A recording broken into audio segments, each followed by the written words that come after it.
This video is sponsored by TCL, America's fastest growing TV brand. Stay tuned to find out how you can win one of 7 TCL Roku TV giveaways as part of National Cut the Cord Day. I'm Andrew Edwards, and you're watching Gear Live.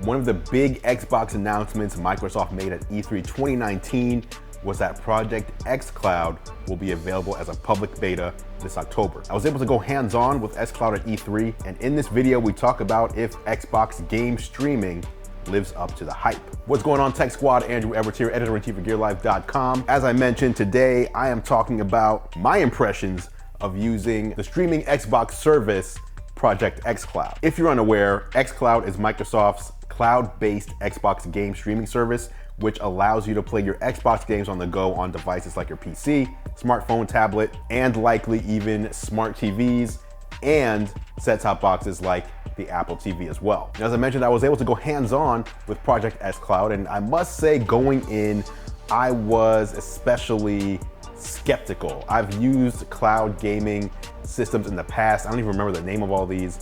Was Ouya one of them? I don't recall, but there was one independent one. There's also PlayStation Now streaming, and neither of those have really been something that I would consider to be like a super high quality gaming experience. But like they say, technology continues to move forward and improves faster and faster each and every year. And within seconds of getting my hands on one of the controllers in the xCloud demo area, I was very pleasantly surprised. At the demo booth, they had several Samsung Galaxy S10 Plus devices mounted onto Xbox One controllers, all running various games. Now, the phones were plugged into Ethernet through the USB-C port on the bottom, and this here is in the Galaxy S10 Plus. These are the exact phones they were using in those demos. But since they were plugged into Ethernet, they had a direct connection to the internet. Now, I did ask, and Microsoft did confirm that the reason they're plugged into Ethernet was because the demo was running over the internet. The Project xCloud servers were located in the Bay Area, and we were down in LA, so it was about a 400-mile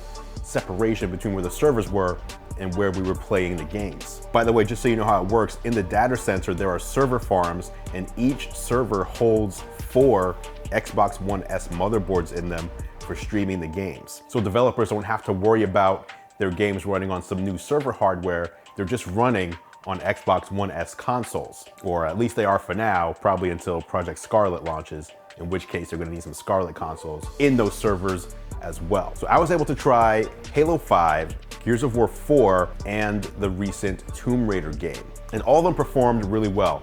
I did hear from one person who was playing Hellblade that game was giving them some lag and stuttering, but I didn't come across that in any of the games that I played during my demo.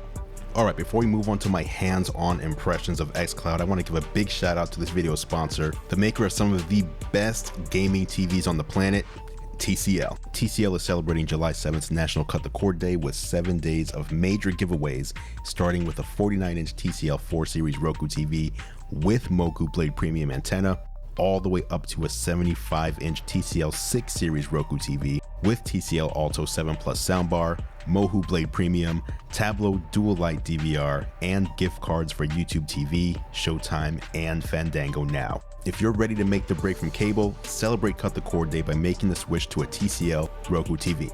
And if you want to enter the giveaways, hit the link down in the description below. The games are running at 720p, so not the highest resolution that these games run in, but apparently that's the target resolution for launch. Everything ran as you'd expect it to, just on a smaller screen. It should be said that sometimes in-game text is a little too small.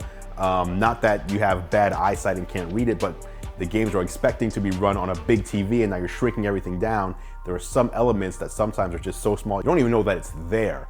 So that's one thing I think you're gonna have to watch out for when you're playing games, at least on a smartphone. Of course, like I said, xCloud will work on other devices like a tablet. So you have an iPad Pro, for example, that's a lot bigger, probably a lot more comfortable of an experience. And we can probably also expect to see it in smart TV apps and Apple TV as well. I just did a video talking about connecting your Xbox controller to your Apple TV over Bluetooth. Now imagine downloading the Project xCloud app to your Apple TV and then playing Xbox games on your TV in high def without an actual Xbox game console. That is pretty much the future that Microsoft's building with xCloud.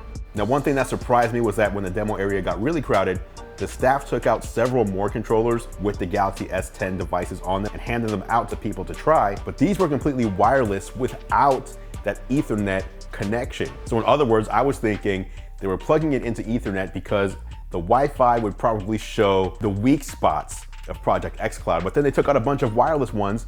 Those were connected by Wi-Fi to the network in the theater, and those were working just as well. So I'm definitely excited for the launch of Project xCloud, or at least the public beta that is coming in October. October is just 3.5 to 4 months away, so that gives Microsoft even more time to get things dialed in.